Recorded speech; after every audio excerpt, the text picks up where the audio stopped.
Hello everyone, अभी हम बात करेंगे। एक पोस्ट लिख ली थी, फेब में फॉर्म निकला था जिसमें 2 वैकेंसी लिख ली थी सीनियर केमिस्ट की।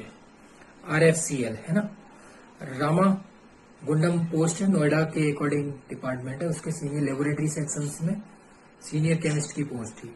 ठीक है, तो उसका क्या है, फॉर्म था रिटेन के अकॉर्डिंग। तो अब उसकी personal interview call, PT call आ गया है। तो 2 वैकेंसी निकली थी जिसमें मल्टीप्लाई 5 कैंडिडेट आई थिंक निकाले गए हैं। 19-20 जून को इसी मंथ इंटरव्यू है।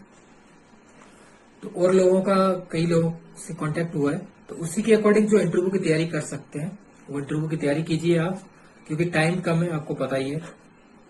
तो अब ऐसा वेबसाइट पे मेंशन नहीं है, तो ये पर्सनल ईमेल आया हुआ है। ठीक है, इस तरह से आप इसकी तैयारी कर सकते हैं इंटरव्यू की, जिसमें क्या, देखो बेसिक आप इंटरव्यू की कोई भी तैयारी करते हैं तो सबसे मेन पॉइंट है आप जिस डिपार्टमेंट में जा रहे हैं। जैसा RFCL है तो इसके बारे में पूरा बेसिक हिस्ट्री आप इसकी पढ़ लीजिए। तो जो आपकी पोस्ट है, जैसे सीनियर केमिस्ट की पोस्ट है, तो सीनियर केमिस्ट की पोस्ट है, तो इस पोस्ट के बारे में आप पूरा डिटेल्स, इसका रोल क्या है ना। जैसे why will you become a senior chemist in RFCL post, है ना। इस ऑर्गेनाइजेशन में आप जा रहे हैं, what the role of this post. अब इसका रोल क्या है, सीनियर केमिस्ट है, केमिस्ट्री लैब में रोल है, तो उस लैब में आप क्या करेंगे, ठीक है ना। तो उसका एक्सप्लेनेशन पे आप ज्यादा फोकस करेंगे तो ज्यादा आप कर सकते हैं। ठीक है ना, तो ये आप कर लीजिए।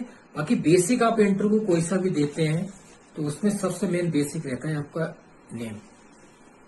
नेम है आपका, उसका पूरा मेन बेसिक आपको पता होना चाहिए, उसका मीनिंग क्या है, एंटोनिम सिनोनिम्स क्या है उस आपके नेम के। ठीक है, उसके बाद इंट्रो है, तो इंट्रो आपका ये PG मास्टर्स के अकॉर्डिंग था, तो 10 टू मास्टर्स इंट्रो हो गया। उसके बाद है ना, आफ्टर आपके अचीवमेंट क्या है, IIT JNC SIR गेट, या और भी एग्जाम क्वालिफाइड है, आप क्या कर रहे हैं अभी, ये कर सकते हैं। देन आफ्टर आपकी हॉबी क्या है, ये पॉइंट 1 हो गया। मैं 6 पॉइंट पे बात करूंगा। सेकेंड पॉइंट आपका नेटिव प्लेस, आप यहाँ से भी हैं, UP, राजस्थान, दिल्ली, जहाँ XYZ प्लेसेस है उसके बारे में बेसिक पता होना चाहिए, डिस्ट्रिक्ट और स्टेट के बारे में, history, geography, polity. Third point हो गया लेबोरेटरी सेक्शंस के बारे में पूछते हैं, लैब के बारे में बहुत ज्यादा क्वेश्चंस रहते हैं। तो लैब एलिमेंटल एनालिसिस, इंटर जाएंगे आप तो लैब क्या है, उसमें एलिमेंटल एनालिसिस होते हैं, फंक्शनल ग्रुप होते हैं। तो उसके अंदर आप जाएंगे पार्ट में, तो एनालिटिकल सेक्शंस आता है जिसमें क्वालिटेटिव एनालिसिस, क्वांटिटेटिव, वॉल्यूमेट्रिक, ग्रामेट्री और इंस्ट्रूमेंटल एनालिसिस, जो 5 एनालिसिस पार्ट होते हैं उनको आप एक्सप्लेन कीजिए, कैसे आप एक्सप्लेन कर सकते हैं। ठीक है, तो ये है, इसको स्टडी कर लीजिए, टाइट्रेशन पार्ट बोलते हैं इसको। अच्छी तरह से आप तैयार कीजिए इसको, जिससे आप कोई भी एक्सपेरिमेंट को एक्सप्लेन कर सकें।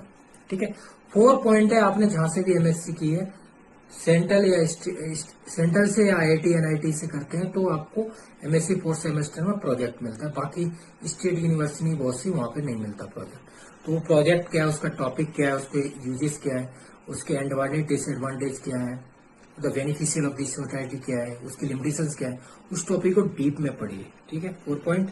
5 पॉइंट आपका, जैसे why will you become a senior chemist in RFCL post, इसका रोल क्या है, व्हाट द रोल, पर्पज क्या है, किस तरह से आप यूजेस कर सकते हैं।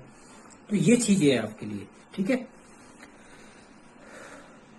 और बाकी अगर आप जो लोग रिसर्च कर रहे हैं तो MSc प्रोजेक्ट के साथ PhD वाले का भी कर लीजिए। ठीक है, PhD का टॉपिक क्या होता है, उसके मेन पर्पज वगैरह क्या है, यूजेस, एप्लीकेशंस, है ना, पर्पज टॉपिक का, एडवांटेज डिसएडवांटेज, लिमिटेशंस और the beneficial of this topic in our society, इस तरह से। 5.6 पॉइंट केमिस्ट्री के बारे में, बेसिक केमिस्ट्री कर लीजिए। जो भी केमिस्ट्री ऑर्गेनिक फिजिकल एस्पेक्ट हो उसके बेसिक आपको पता होना चाहिए। ठीक है ना, आप देख रहे हैं, तो बेसिक आइडिया आपको होगा तो आप इजीली एक्सप्लेन कर सकते हैं। बेसिक हर एक चीज की पता होना चाहिए।